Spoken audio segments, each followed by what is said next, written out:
already November, you know, and I'll be showing to you how to conserve or recycle outdoor plants. We will put them inside, just like these two geranium. Okay, these two geranium, as you could see, these are the two geraniums that I bought for my lab.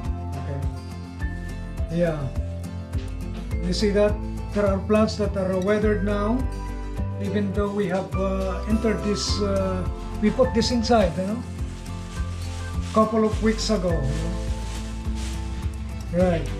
So usually we keep on buying geranium year after year, you know. We just leave them weather outside, but I think it is better to recycle them. And we have recycled this a year ago, no? Actually it's already recycled, no? As you could see there, no? Those are the old twigs, branches before, and they just grow. So what we need to do is try to clean this up. Okay, so what we need to do is try to remove those dry flowers. Okay, usually during summer, you know, the flowers just like this, they weather actually, you know. So what you have to do is pluck them out, pull them out, all those weathered flowers, and new flowers will come just like that. You see that? I don't know if you can see that, right? We just have to pluck out, tanggalin po natin yung mga tuyong dahon, tuyong bulaklak, no? And they will be replaced by new ones, just like this. I learned this from my neighbor Joe.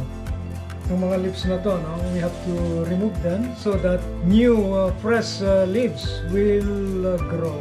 And we will spray later on Foliar fertilizer that my lab concocted, you know. Actually, she sprayed already some of this a week ago. Alright, so try to clean it up a little bit so that it will look good. Okay, using paper towel. Alright, so there are some dry twigs in here, no? So you could pluck it out easily. Yeah, try to clean it up. Okay, but these are very brittle, no? Malutong, madaling mabalik. So you need to be careful because you might break some fresh new twigs. Okay, that's how we clean it. We remove all those dried leaves, twigs, as much as we can without hurting the main branches.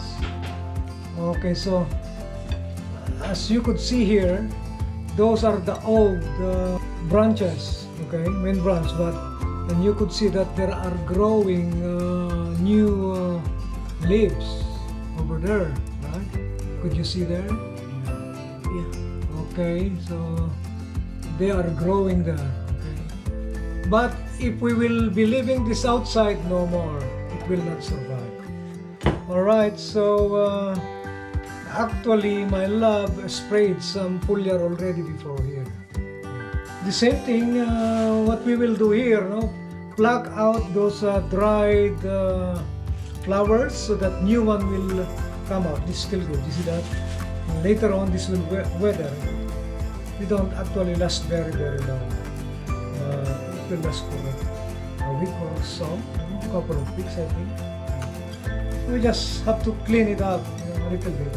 We don't want mold to develop, to grow on top of the soil, you know? So from time to time also we could stir or mix the soil in front, you know, so that molds will not grow.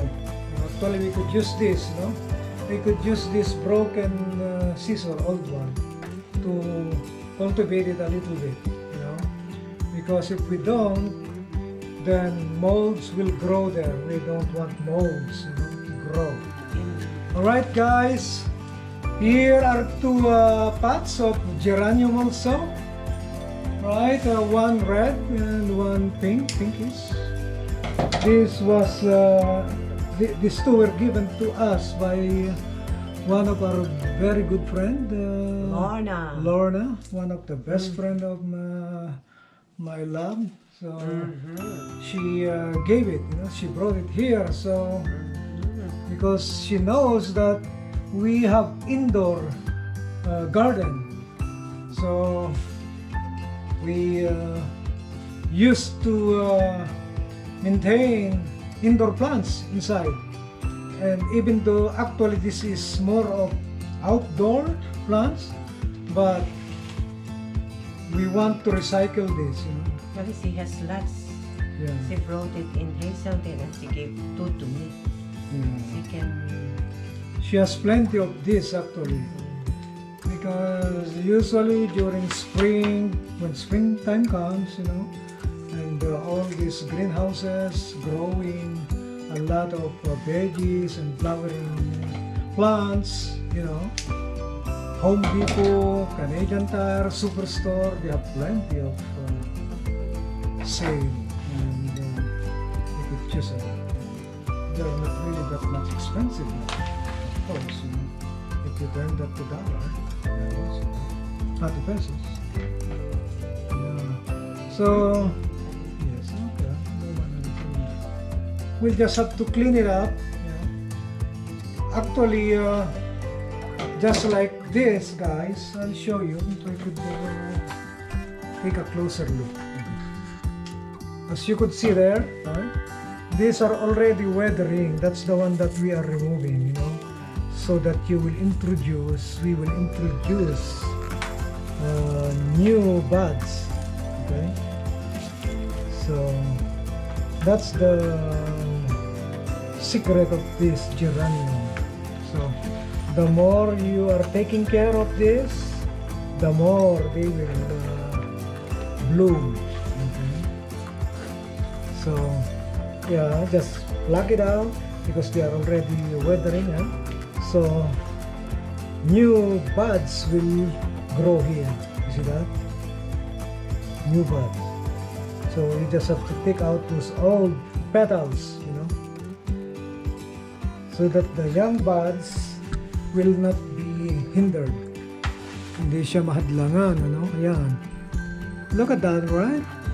Are they not beautiful, guys? They are. Yeah. Yeah, you see that?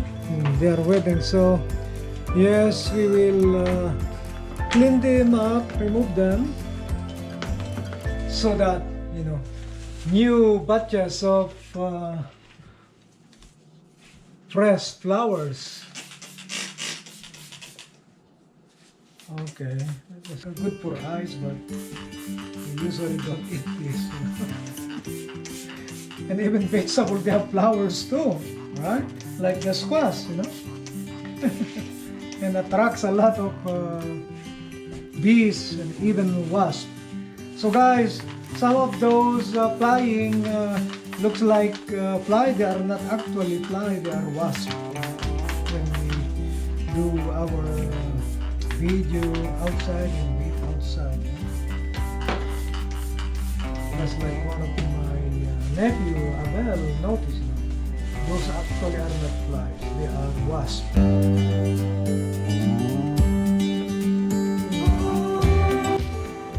So guys, tingnan natin after few days, yung ating inisprayan ng Foliar Fertilizer or yung fermented fruit juice. Tingnan natin, bisitahin natin itong geranium. Ito yung geranium na galing sa labas. Okay, yung nilinis natin. At mapapansin nyo, malusog siya.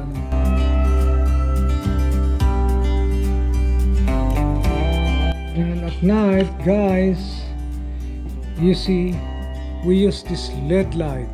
Okay, it simulates sunlight, daylight. So it enhances the growth, stimulates the growth of these flowering buds.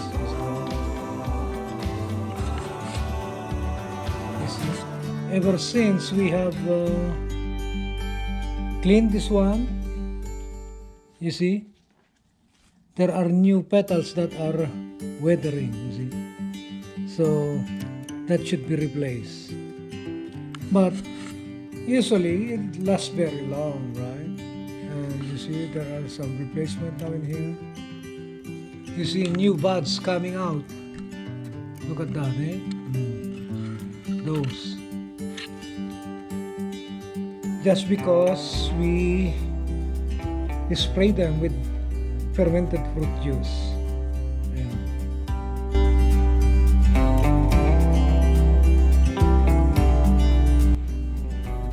Good morning, guys. Today it's Thursday. We'll see what's happening in our geranium today. I'll show you. So as you could see, some of the flowers, have weathered, nalalanta na, But as you could see, those new buds have bloomed, Makita nyo, ito yung nakaraan. Yan. So, a lot of flowers are coming, But the old ones are weathering, At tinatanggal lang natin noon. Nakita nyo yung mga tinanggal natin last time, namulaklak na ulit yun, At ito, nalalanta na naman,